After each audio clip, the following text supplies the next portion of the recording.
Wall Street Unplugged looks beyond the regular headlines heard on mainstream financial media to bring you unscripted interviews and breaking commentary direct from Wall Street right to you on Main Street.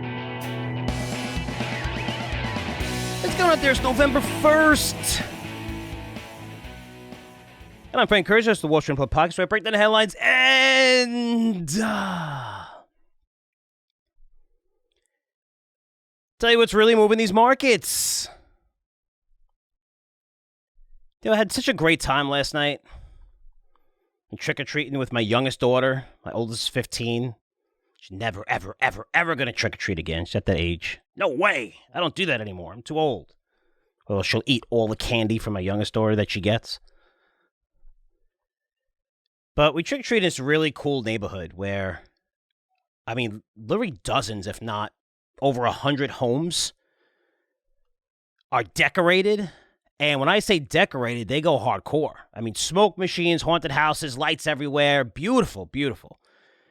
There's tons of kids trick-or-treat with amazing costumes, and the adults are taking them around. And some stations have, like, shots and stuff that they'll do shots for the adults. Some stations, again, this is for the neighbors. Not like you're going to hop in your car or anything. But it's... Obviously, they've been doing this for a very, very long time. But they have other places where there's like joke stations and you have to tell a joke, whatever joke it is, in order to get candy. But it's like this whole event. Everyone's smiling. Everyone's laughing, having a good time. And I have to tell you, it's really nice to see.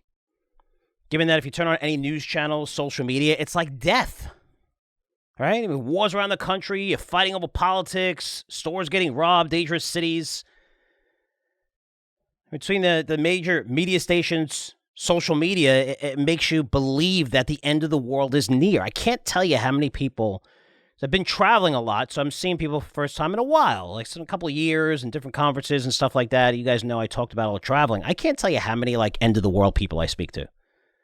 I can't believe my kids are going to grow up in this environment. This is terrible. All the elections and rigged and all this stuff and craziness and might there be an election? I don't know. Maybe. Some people believe it, some people don't. Whatever you believe, I'm just saying it's hard to hang out, for me to hang out with people in terms of when everything is negative and everything's a worry and everything is, and when you just take a step back and just get yourself out of this shit with the media, you see people smiling, everybody caring for each other, just being nice. There was some kid who broke his leg, this little kid who broke his leg in a wheelchair, and the parents had to go up and get candy for him. And then, some of the people saw it. They have steps to their house and they, brought the candy all the way down and said, hey, no, you don't have to come up here or whatever. And you just make it like family, like it's nice. And you, again, loving, smiling. Everyone cares about their children, what's the best for them. I mean, it's what the majority of people, I think, really want. But yet, you wouldn't know that, right? I mean, it seems like the media wants to bring out the worst in us and everybody. I mean, sometimes it just touches on a subject that makes anyone come out and have their own opinion about it, and then sometimes you'll separate your audience and be pissed or whatever because it's just based on how you're being conditioned by what media outlet you're watching. But it's just really nice to see, especially for me as someone who has to, pay attention to all this crap, right?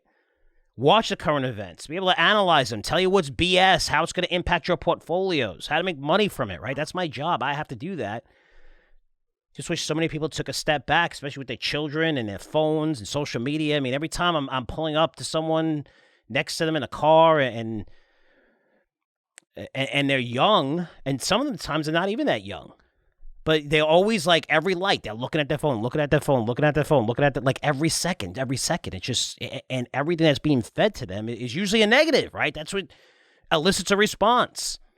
All for what? To gain more page views, be on a site longer. This way they could generate more money, right? So it's just crazy when you see this whole entire process and how it plays out. And then you just take a step back when no one's on their phones, everyone's just hanging out and just having a good time. And I'm sure a lot of you could share that experience as well. You see that during the holidays, and maybe you went trick-or-treat with your children. It's really nice to just see that.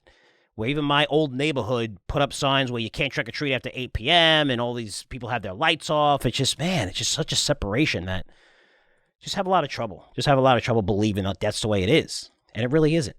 It's just, you're made to believe that based on what you're watching these days. Now, speaking of watching. You guys probably going to watch the Fed meeting or read about it when you get home. I'm doing this before that, right in the middle of the day. So the Fed's going to have a meeting and decide whether they're going to raise rates, lower rates, or leave them alone. There's a 0% chance of them doing anything.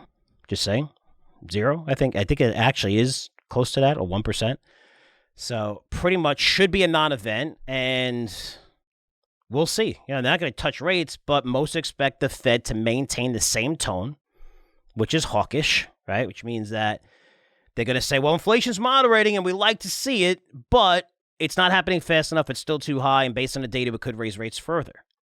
And then what we're going to have tomorrow is everyone is going to overanalyze and criticize Powell's remarks and twist them and turn them and say, this is what he means, but this is what he means, this is what he means, even though he kind of, everything that he said over the past 18 months, he's done. We're going to raise rates. We're going to raise rates. He's not raising rates. There's no way he's raising rates. They're going to cut rates. Remember, like 12 months, they're going to cut rates. No, we overanalyze this stuff. He's done. He's like, I'm leaving rates higher. They got to be higher for longer. We still have inflation out there. So, and we're going to overanalyze it and see, and this is more hawkish. And no, I heard one word, and it's not. This is compared to what he said last time. And, the bottom line, just listen to the guy. Just listen to the guy as if you're a 5-year-old. That's it. And stop overanalyzing and just say, this is what he means. And that's kind of how we figured the market would be for a while. And this is, of course, after he changed his mind, over 18 months ago when he said it was transitory. But then he said we have to aggressively raise rates, and he's done that. But the bottom line here is what you need to understand, since, again, we're going to analyze this to death and see, everyone's going to have a different opinion, try to get on CNBC, you'll get on every channel and not picking on anyone here, but, the more crazy your prediction, the market's going to go up 30%, going to go down 30%, the more chance you're going to have to go on these news outlets, right? Believe me, I know. I've been behind the scenes at all these things. I've been on these news outlets. But the bottom line is what you need to know is high rates are going to be here much longer than most believe. I mean, not us. If you listen to the podcast, I'm just saying this for over a year. There's no way the Fed's going to lower rates in Q2 of this year or Q3. Now in Q4. When you look at 90% of the economists are forecasting for lower rates this time last year. Even though the Fed's like, no, that's not what we're doing. But it is unbelievable to me to think that. In terms of the pricing and how they look at the Fed funds futures. There's just no way where inflation is. I mean, just to put in perspective, you're looking at inflation 3.7, 3.8, 4% of the core around those levels. And you're saying, wow, it's coming down tremendously. You're right. It has come down tremendously over the last year. But if you're looking at a 4% number, I mean, we've never been over 4% since 1991 annually on the CPI. We're still incredibly high. If you take out last year, COVID, go back, we'll get 1991. I mean, this is crazy high. It feels a little bit better because it's not as crazy as it once was. Guys, when the economy slows, which is happening because rates are high and they're going to stay higher for longer, it means the economy slows, right? The economy is going to slow as rates are higher. The earnings slow, right? This is what it means. Earnings are going to slow, which is why you're seeing stocks get hammered over the past 2 months and even lately because earnings estimates are way too high. Something else that we've been saying. There's no way they're going to be able to meet these earnings estimates. Why? Because what happens during this event? What happens is usually we're not used to seeing it's not a recession. It's a big slowdown. We're not used to seeing it over a long period of time. We're used to seeing COVID. What was it? A month and a half, 35% losses, and then boom, the market shot back up. 2008, pretty quick, right? For the end of the world, the financial system, global financial system is going to collapse. Fed saved it. Injected money. We all know the story by now. It was like 9 months, right? 9 months. It wasn't like 2000 to 2003. It's like 3-year period when the dot-com crash where it was horrible. If you look at past recessions going back before 2008, it was horrible. So we're looking at this story with companies who aren't mature, or companies that have been around, and when I say mature, have been around for less than like 6, 7, 8 years. And if you look pre-COVID, or even a couple of years after, you had interest rates. Money was free for 10 straight years. For 10 straight years. So what do you do? What do you do when you see this environment? Well, we got to prepare, guys. Okay, let's cut costs. We need to cut costs. We can raise prices, right? It's inflation. Let's raise prices in 2000, 2001, 2002. Raise prices, great. Now we see higher interest rates. Wait, we got killed, but let's adjust. Let's start cutting CapEx, what Meta did, right? Let's start cutting costs. Great. Well, now you can't cut costs anymore, and now you can't raise prices anymore. because people are going elsewhere if you're raising prices. They're price sensitive. That's why you're seeing very few companies do well. Chipotle could pass off those costs. McDonald's could pass off that cost, but a lot of retailers can't. Airlines are having trouble, believe it or not, passing off their costs. So the big story right now is earnings. I mean, I don't know if you've been paying attention to what's going on right now. Probably the ugliest earnings season. I mean, I can't even remember. I got to go back 5, 6, 7, 8 years probably. And this is outside of COVID, of course, when the government closed 100% of the country, outside of Walmart, Costco, and Home Depot. But outside of that, just going into a regular earnings season where expectations are pretty high, we were supposed to be up in earnings. We're going to see this quarter down again. 4 straight quarters of earnings declining year over year. And people are saying, well, the market, what do you think? Everyone's bearish. Well, the market is, I mean, you look at the overall market is still up. You could blame that on 5 or 6 companies. That's fine. But even those companies are starting to get hit. I mean, you see VF Corp? And that's a real brand, great brand. I mean, they own North Face, Timberland, Vans.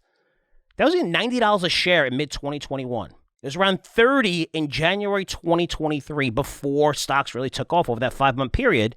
It's $13.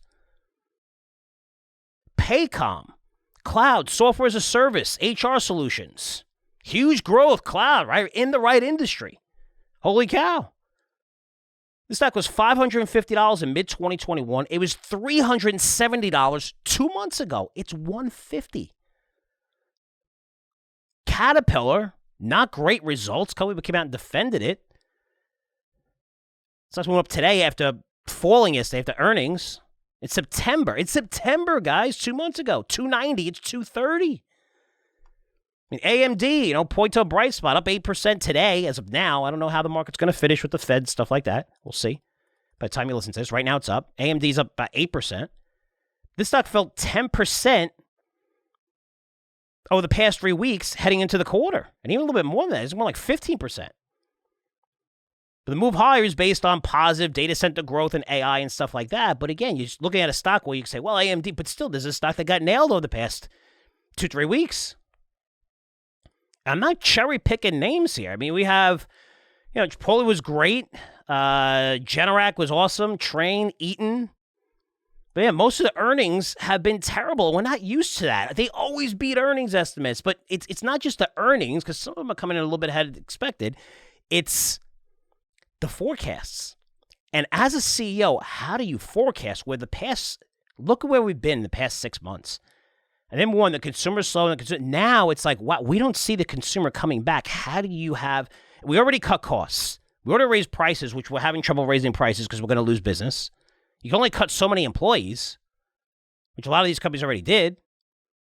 So how, as a CEO, do you forecast? And again, you're going to have to forecast going into next quarter for the next year, right? Your Q3, you're forecasting for the end of the year. But now you've seen people expecting holiday sales to come lower, which almost never, ever happens. Holiday sales are always better than expected as far as I can go back since I've been doing this. All the time. Whenever you think holiday sales are going to not be that good, they're good.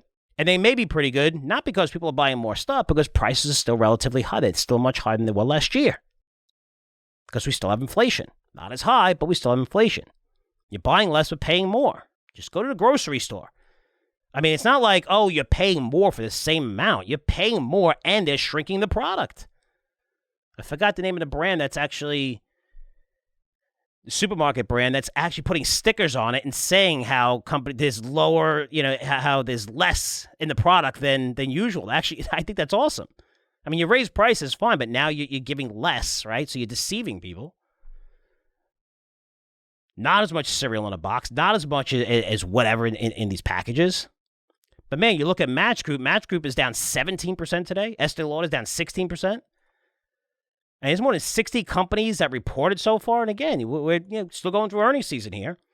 They have cut earnings by more than 10% for next quarter. And you know where it's coming from? It's coming from the sectors that were working when? Like 6 months ago. Well, these sectors had high expectations like airlines, cruises, autos, tech, pharma, food products. I mean, those staples are supposed to be great in this market environment, but they're not. They're getting killed. Look at the earnings cuts for, say, streaming. You have Fox, Warner Brothers, Paramount, Disney is going to report, and, again, you know how I feel about Disney? I'll cover that more in tomorrow's podcast with Daniel, Wall Street Journal Premium. I'll just say this. I mean, Comcast is a genius. They're genius. Oh, man, they're awesome. So basically, in 2019, they signed a deal with Disney for Hulu to get that third stake and said, we'll sell it to you over the next 5 years, but it has to be a valuation above $27.8 million, no matter what. But Comcast could sell it to someone else if they come in at a high valuation. No surprise, nobody wants to buy Hulu. Why do you think? So Disney's like, oh, this is what's valued at. And notice how you can't find any stats on Hulu. You won't find earnings estimates. You won't find how much they generated over the past 15 years. It's very, very hard, especially when Comcast last 3 years. They don't report it. So now they have their investment bankers looking at it. Disney's like, oh, they're telling Comcast to say, hey, it's worth more, because they're saying it's worth $35 billion as a full stake. This way, Comcast is going to be happy as hell to sell it at this level, at that full valuation, $27.5 billion. And now Disney's going to be forced to buy it. I don't know where they're going to get the money from. I don't know what Pelt Siege. I mean, you say, well, the stock's down. It's cheap. It's trading at 21 times forward earnings. The rest of the industry is trading at, the S&P is trading at 17 times forward earnings. How do you earn a premium? Maybe some Peltz believes he's going to get a great deal on this, on the capital raise that they're going to have to do, because I don't know where they're going to get $8 billion from out of nowhere. We'll see. But that's just streaming. Look at autos. Ford earnings down 50%. GM down 35%. Tesla down 16%. Pfizer, Merck down over 70% each. Energy companies as well. Even though we're seeing oil prices go high, Chevron was not that great. Marathon cut by 16%, Valero 18%. These are cuts, guys. These are cuts in earnings. You see some of the chip companies? Holy cow. I mean, Texas Instruments down 18%. And look at all the companies that was seeing such growth in the auto sector, because there's so many chips that go into the EVs, and now finally we're realizing that, okay, Ford and GM, they're I don't want to say they're completely out of the EV picture, but they're just like, okay, we're sick of losing billions on this when we could generate a fortune off of just gas cars. So let's be smart and dial it back. And now's the time to do it, because you're not going to get too much political pressure on you, because everyone's realizing, okay, EVs is not this 100% all in. This is going to be the whole market in 2030. It's not. There's a place for it. But for these guys, it doesn't make sense. Investment banks, have you seen them? Goldman down 12%. Again, these are cutting their earnings. I can't remember I've seen cuts like across the board. Morgan Stanley down 11%. Blackstone down 15%. You want to talk about companies that raise estimates? Intel and Amazon, because they lagged behind the markets for 9 months. When it comes to earnings, Intel, you could say they lagged behind the markets for 9 years. Finally, you're going to see growth somehow. Said they got to go all in on AI. Go all in or you go bankrupt, and people will buy that stock. Stop playing it conservative. Stop with your low freaking PE because you're not growing as much and you're missing all these massive trends. I mean, they were the dominant chip company. I mean, they were like really dominant. Really dominant. If you don't know that, or you just, I mean, they were huge. Nobody could touch them. And now it's not just NVIDIA. Everybody's passing them. I mean, how can you see this? How can you lack innovation? How can't you give stock options and get, poach employees? Do what you have to do, especially in that industry that everybody does it in technology. But how do you fall that far behind? How do you not see the big trends coming up? How are you not a major player in autos? How are you not a major player? I mean, really? PCs? Really? I mean, data centers, getting it, AI. I mean, it's so late to the party. We'll see how that does. But we're seeing stocks get nailed here because they're not raising their estimates and they're issuing weak outlooks. And if you listen to some of these calls, they're saying that they see the consumer getting weaker in terms of spending throughout next year. And it makes sense because rates are now expected to stay higher for much longer. That's why I thought earnings would come down tremendously the first 6 months of the year. I didn't factor in the $1 trillion that the government will push into the markets, which is why we saw a big drive mostly in the largest technology stocks, which drove the market higher. But this is real. This isn't like a switch where you're like, okay, even if the Fed comes out today and said, hey, we're going to lower rates next, they're not going to lower by any meaningful, and they're not going to say that anyway because they're crazy, because you're going to see inflation go through the roof again. But even if they say that, look how long it's taking for the rates to factor into the markets right now. It's still not factored in. But this is how long it takes. So you're looking at this market right now and you're saying, well, I'm going to buy. It's going to be temporary. Be careful here. Because what are we seeing? Stocks up today. Again, that may change, what Powell says, but I do expect stocks to have some sort of rally, and I'm not hedging myself here, but we are more oversold than we've been since October lows. I mean, it's crazy when you look at sentiment indicators, which we look at. If you look at sentiment indicators, holy cow. I mean, they're all flashing green. Like, you should be buying like crazy right now. At least, getting a nice 2-3% pop in the major indices. I mean, they've been sold off by so much over the past 2 months. We should see some kind of balance. It's just everyone's leaning one way that, okay, let's cover and we made money on this. Let's go. But we are incredibly, incredibly oversold right now. So we could see a rally, and I hope we do. I hope we don't see something that's just, we're getting annihilated continually the whole entire time. But we should see some kind of push higher. We're seeing it a little bit this week, which is, not a bad thing. But if you're looking out 6 months, even the next 3 months or 12 months, it doesn't change the landscape. The landscape is not going to change. High rates are here. The Fed is doing everything in its power to slow the economy down. They want to increase the unemployment rate. That's their job right now, to control inflation. And it's not pretty. It's not a soft landing. So one thing I got to give Powell shit for. Been pretty good. Do exactly what he says he's going to do. Yes, I know in the past he was late and transitory and all that stuff. We covered that. But he's been very lucky with the government spending. He's been very lucky with the productivity numbers that we've seen. The employment rate has stayed, is looking at unemployment. I mean, still, it's strong. And great numbers there, but that's going to change. The Fed's doing everything in its power to slow the economy down. Less lending, higher debt payments. Look at your credit cards. The reason why delinquencies are surging everywhere. Auto loans, credit cards, commercial real estate. The reason why China and all the real estate companies are getting destroyed, defaulting on their bonds. This is what higher rates does. So high rates are here to stay, and you're going to see crazy volatility where you bought a stock and you're like, wow, this stock looks really good, and it goes up 25%, and maybe it goes up 25% in 3 months, 4 months, and you're like, wow, this is great. Kind of like what we saw with a lot of the retail stocks. When you look at Dick's Sporting Goods, I always use that as an example, right? Did a great job on that, getting out of it just in time, but that's a stock, hey, everything's working, and all of a sudden out of nowhere, boom, 30% decline in a day. That's what happens when you see this shift in consumer spending, consumer sentiment, and that's what you're seeing. It happens very quick. It's hard to see.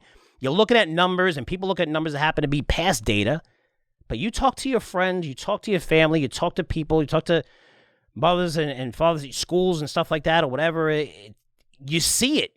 You see the slowdown. You see people cutting back and people worried. And they should be. Because their payments for their bills are still going higher, and chances are they're going to start making less. It hasn't happened now, but you're going to see more cut. You don't see companies, the S&P 500 earnings decline for 4 straight quarters year over year, and you're not expecting layoffs. Looking at salaries, that's the biggest expense for every company. You're going to see layoffs. If your earnings are going down consistently, and now after this quarter you're expecting it to go to next year, you're going to see more rounds of layoffs. You should worry. You should prepare. Especially if you're making very, very good money working for somebody else.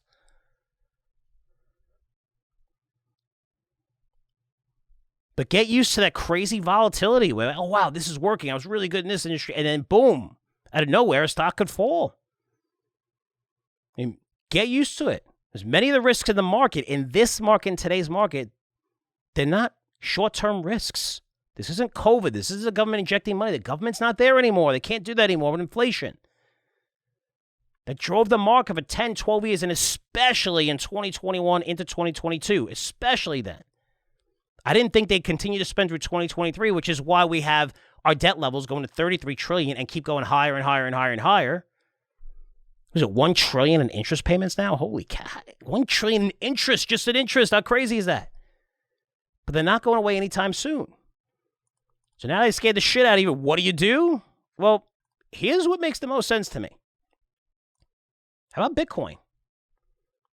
Pretty remarkable move over the past 2 months. Think about it. The market really crashing. Everyone's looking for an alternative investment, something that's not correlated with the market. And everything's correlated, even gold's correlated with the market. I mean, gold goes down when the market goes high, gold goes down when the market goes low, gold always goes down. It's starting to get a little bit of a bid, and they're excited because it's going to 2,000, which, is where it was basically. I don't know why it wouldn't be 2,500. I like the fundamentals and stuff like that, but the whole store value argument, the whole real interest rate environment, that argument. Oh, the real interest rate's negative. You should. They've been negative for like 8-10 years, and gold's done nothing. Now they're not. Now you can get paid, right? So if you look at the real interest rate that's minus inflation of the risk-free rate, we can get 5% pretty easily right now, maybe 5.5%.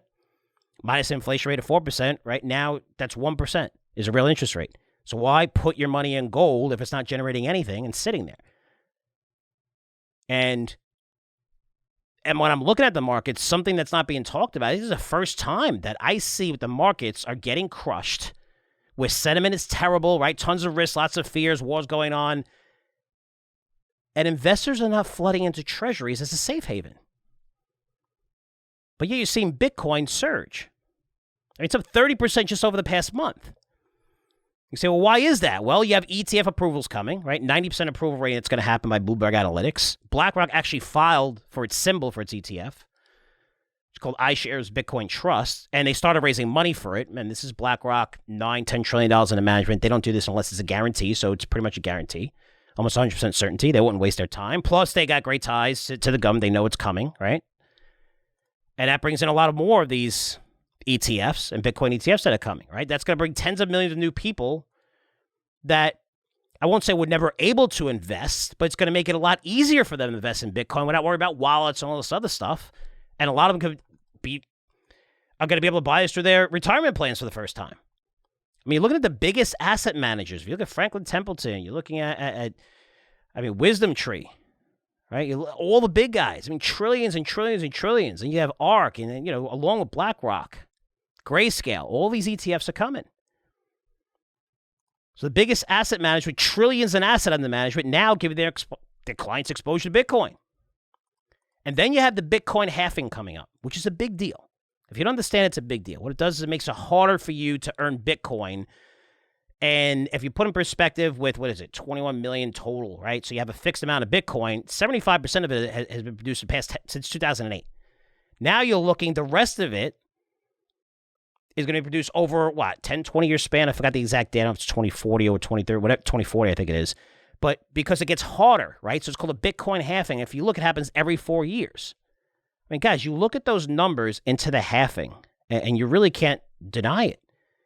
I mean, it really is incredible because you're seeing the year before and the year after, and the moves in Bitcoin are absolutely incredible. I mean, you're looking at the absolutely surge by hundreds and hundreds and hundreds of percent when you see that.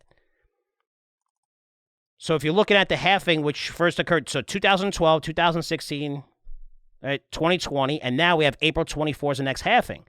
But if you look back, say 2012 first halving, a year before there was a 400% increase in Bitcoin, and the year after is 700%. You look at a 100% increase in the second halving, 2016, leading up to the halving, and the year after it was a 280% gain. Then you look at 2020, and I could share this on my screen with you guys because, just shouting out numbers, and maybe you listen to this, but here's a great Bitcoin halving chart. You can see for yourself. Then in 2020, Bitcoin up 76% increase in the year before, and this is 2020, so leading up to May 2020, and then the year after, 400% increase. And now what are we seeing in April, the year coming in? It's almost like reducing the supply of Bitcoin. I mean, this is a major event. You see massive gains like before and right after. So if you think 60,000 is a high, there's a reason why I think one of the banks called for 150,000. I don't know what it's going to be or where it's going to go. I really don't know. I have no idea. But what I do know is that when I'm looking at Bitcoin, it's going to go a lot higher than 60,000. I'm not going to give you a time frame. It could happen in 6 months. It could happen in 2 years. It could happen in 3. It's going to continue to go higher. And you're looking at these catalysts, right? Where you see these catalysts and you're like, wow, you're right. The Bitcoin halving and all these ETFs coming in. And I feel like, we're talking about them sort of largely baked in. What's not baked in is this is just the beginning. And the enormous potential in crypto after these ETFs are approved, I feel like that story's not being told.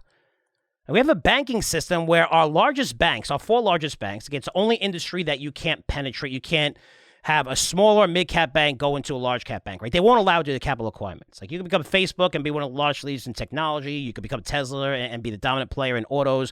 Every other industry, you could start, be innovative, and have, growth is unlimited. It's not like that in the banking industry, right? It's a boys' club. The government controls it. It's why everybody goes out of business. They give the assets basically to free and backstop them to all the big banks. So they get bigger and bigger and bigger and bigger. They generated $105 billion in sales and $30 billion plus in profits last quarter. Holy cow, last quarter. And you want to know it's a boys' club because what happened when crypto started taking off? And crypto is a big threat to the banking system because the banking system, what do they provide? It's not like oil. They provide, you need energy. They provide, they're a middleman, right? Banks, they're middlemen, right? They provide a middle, and you can say a little bit more than that, and they have their expertise or whatever, but they provide services and they take a fee. Now, if you could eliminate that service that they provide, like just putting your money in an actual bank that they're going to take money from, they're going to provide you a lower interest rate than what you can get elsewhere, right? You see the amount of fees that they charge you. Wiring fees? Why? This is my money. I'm transferring it. Wiring fees? And you're looking at crypto markets that solves all of this. But it's the reason why the banking system, they went after Signature. Barney Frank was on that board, right? Dodd-Frank. He created the laws and all. I mean, this guy's smart when it comes to whatever you think of him on what side. The guy, when it comes to regulation, had no idea. They basically closed Signature and they closed Silvergate. These banks weren't fraudulent. They weren't insolvent. They were forced to close. The SEC closed them. They forced to close them. Now what happens? Because the banks weren't really ready for this out of nowhere. I know top people in the crypto industry that have been talking to these banks. They've been talking to the SEC all the time. And the SEC has been good. They're like, hey, I know there's nothing. What's the guidance? What could we do? What can't we do? We don't want to be an offense. And the SEC was like, okay, here, and talking to them. And then all of a sudden it shut off. It shut off. Beginning of this year. It shut off in February. They're like, all right, that's it. No, nobody.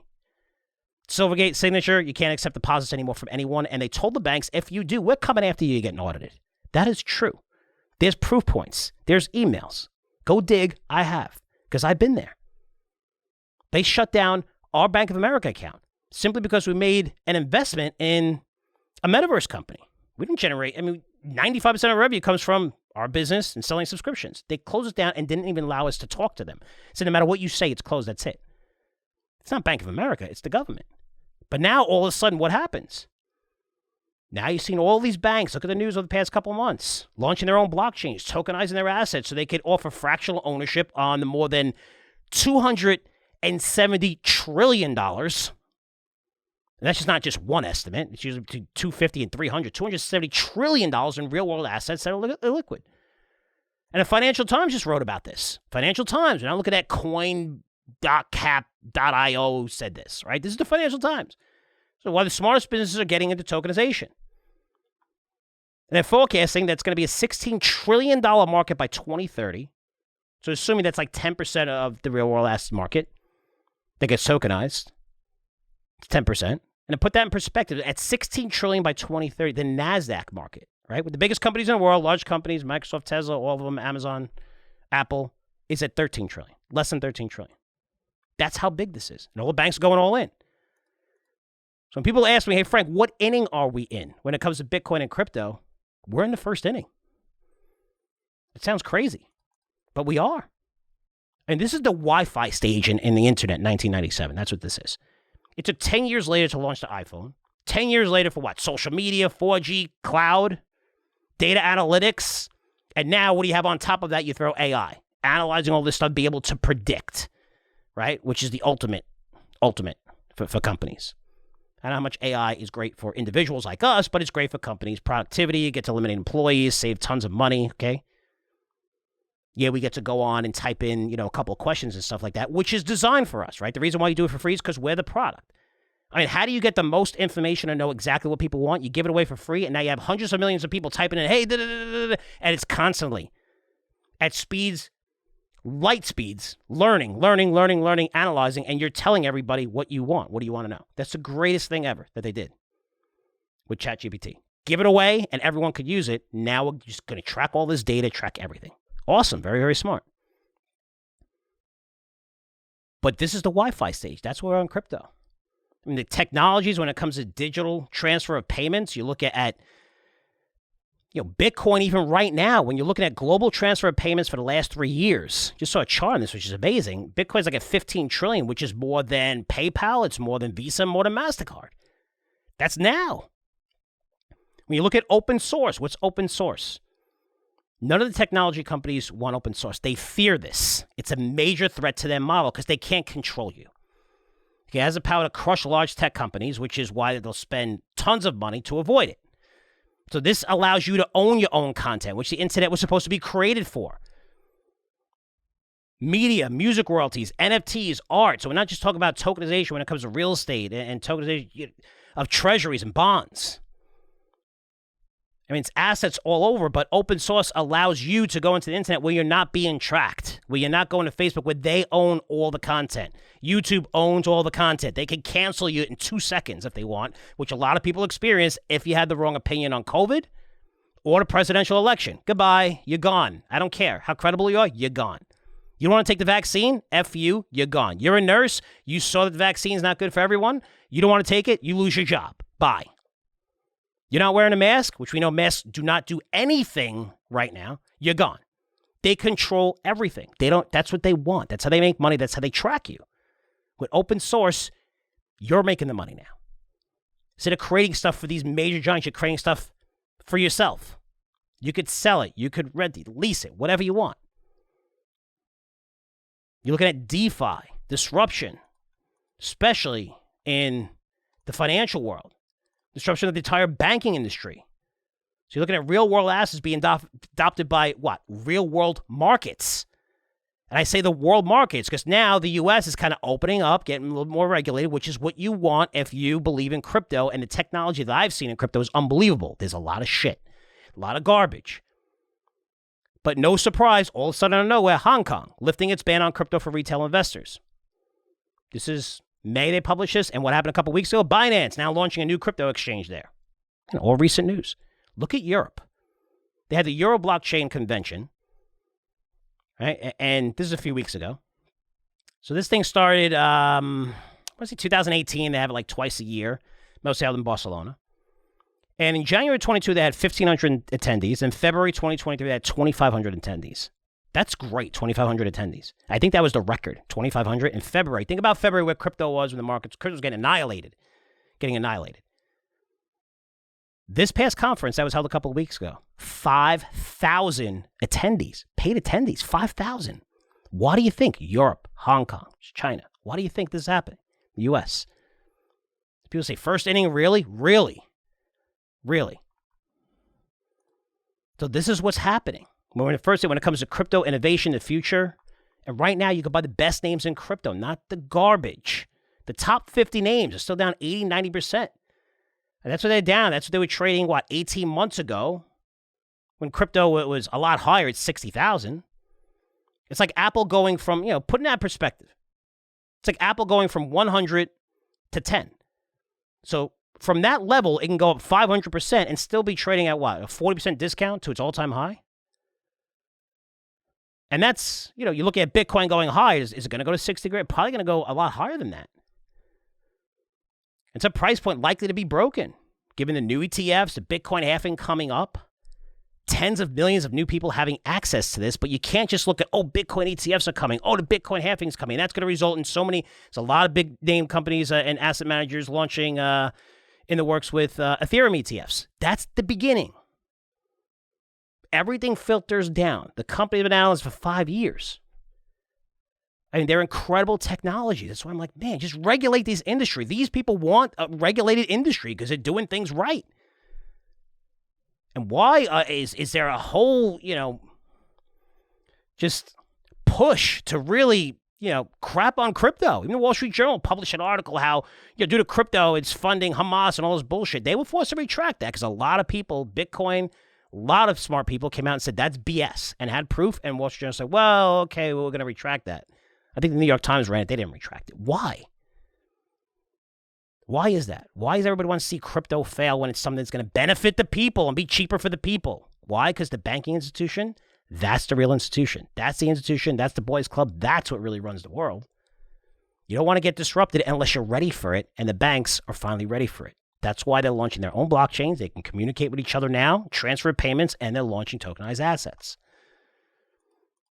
Do you wonder why I've been pushing crypto intelligence in my product 2 months ago? Even though a lot of those names were down because crypto's been terrible. That's why. That's why I provide a discount, a 1-year subscription to that, because this is the time right now. And some of these names they just have bounced up tremendously from their lows. What's also working? Uranium. We have plenty of exposure to that in our Dollar Stock Club portfolio, which is for free for premium members. Recommend a stock every week. I mean, $75 a pound, 11-year high. So Cameco, largest player, just reported. Here's what the CEO said on the conference call. In the short term, supply chain issues and inflation risks are causing production challenges for current operators. Compared to previous price cycles, the market does not have the inventory or secondary supplies to absorb market shocks. Translation, prices are going to surge from here. Then he said, we're seeing durable full-cycle demand growth across the nuclear energy industry. These factors lead us to believe that we're experiencing the industry's, get this, best ever market fundamentals. Best ever. Cameco was founded in 1975. The best ever conditions? Can't argue. I mean, stock's just off its 15-year high. That's working. And what else is working? Put buying. Money Flow Trader newsletter. Ingenia. Buying long-dated puts. And just closed out as several big winners in that portfolio. October 25th, sent an alert. Sold half of U.S. real estate ETF, which is for 60% gain.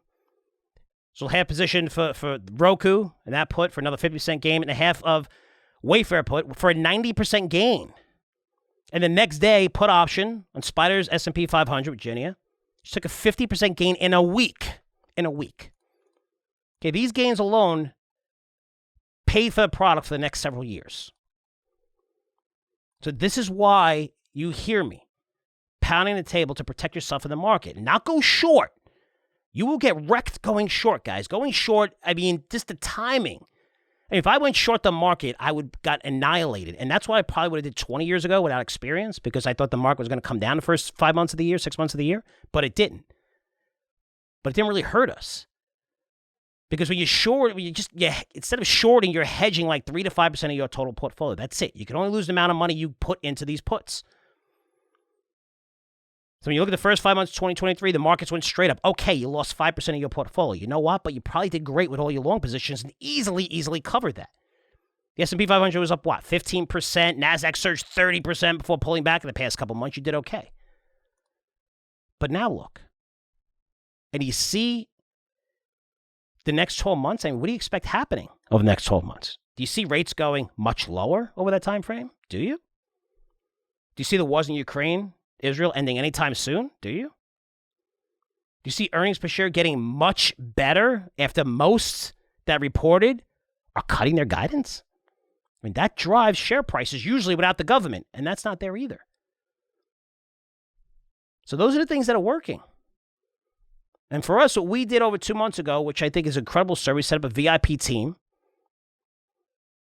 It's really for subscribers, answer questions about any products, services we offer, Curzio Research. And believe it or not, I actually pick up the line on this sometimes, too. I talk to a lot of subscribers. Love talking to you guys. But I wanted to have someone to actually talk to you. Because what do we see now, especially in our industry, in all industries, mostly? Right? When you want to contact something, you do it through email.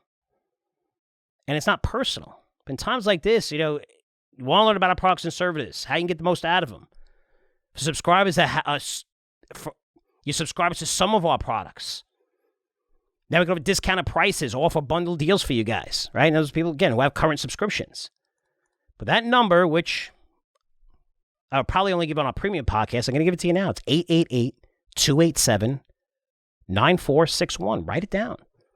I mean, it's an awesome service. In some industries, so many industries, what do you see? Emails and this, it's a different market. I mean, emails are not personal. Talking to people are personal. These are people that I train, that I talk to. They know about our products. They know about everything. Of course, they can't give investment advice, as you know. But if you'd like to talk to them, again, 888-287-9461, and just talk to them. Ask questions about the products. We had a lot of interest when we lowered the prices for 1 year only for 3 of our services, and a lot of people took advantage of it, but we offered a special bundle for all 3 of those services, and look, it's been a shitty market and terrible, but you know what's working? Crypto's working. a couple of names in our small cap portfolio, and that's been really rough. One of our names, our favorite names, is really starting to take off on great news. Then we have Money Flow Trader, which has been on fire, and it's on fire in this type of market because when the markets go down, you know what? You're not panicking. You're not selling. You're not going, holy cow. What you're doing is you're making money, and you're sitting back and going, holy cow, this is awesome. It allows you to maintain those positions you want to hold for a couple of years instead of being down 30% on them and being like, holy cow, now you look at your portfolio, it's not down as much because a lot of these things are doing well. Who do you know that's booking those types of gains over the past month? Let me know, because there's not many. There's not a lot of stocks that have done well. Even the biggest stocks are starting to get hit now. If you want to try the VIP service, again, 888-287-9461. It's not sales, not anything. It's just something I think that is a necessity that we want to provide. For anyone interested in learning more about our products, crypto intelligence, Money Flow Trader, Curzio Venture Opportunities, again, it's just a service I think is really important to offer you during times like these. And when you really take care of people, that's when they become clients for a very long time. And I feel like that gets lost in so many businesses where people look for the short term. And even when it comes to different investments and people want to invest in different things, it's okay to lose money. It's fine as long as you're upfront with people and you're honest with them. But if you do anything short term, just remember, you cut every single contact and all your ties, everything, your credibility that you generated, and you can never go back to those sources again. Yet, if you're honest with them, and that's why we're able to raise money for our token, that's why we, people didn't really know what tokenization was, and we're able to do it. Why? Because they've been part of our system and our brand for a very long time, for many years. And you build up that trust, and I can't figure out the reasons why, and especially you see this in crappy crypto companies and people contacting me and the short-term thinking, oh my God, and they'll make like $1 million, right? That's it, you're done. No one's ever going to trust you again because you effed them over. Don't do that if you're young. Doesn't matter. You could be wrong. If you're wrong a lot, you're going to lose clients anyway, of course. But as long as you're up front, you're going to be wrong sometimes or whatever, and you're busting your ass to make sure that things work out. That's what people respect, especially in this industry. I get so many questions, younger people, hey, I want to be a research analyst. You have to build that credibility, especially in this industry, which doesn't have a lot. And when you build it, people are going to follow you forever, and that's why I was setting up VIP line and things like that. So, if you guys, any information, of course, you can also email frankcurzioresearch.com. So that's it for me. A lot to digest there. And Daniel and I will report back to you tomorrow in the Wall Street Unplugged Premium Podcast, especially on what the Fed's saying and how to position yourselves further with more recommendations, which we always offer a lot more recommendations through that podcast. So guys, I'll see you then. Take care.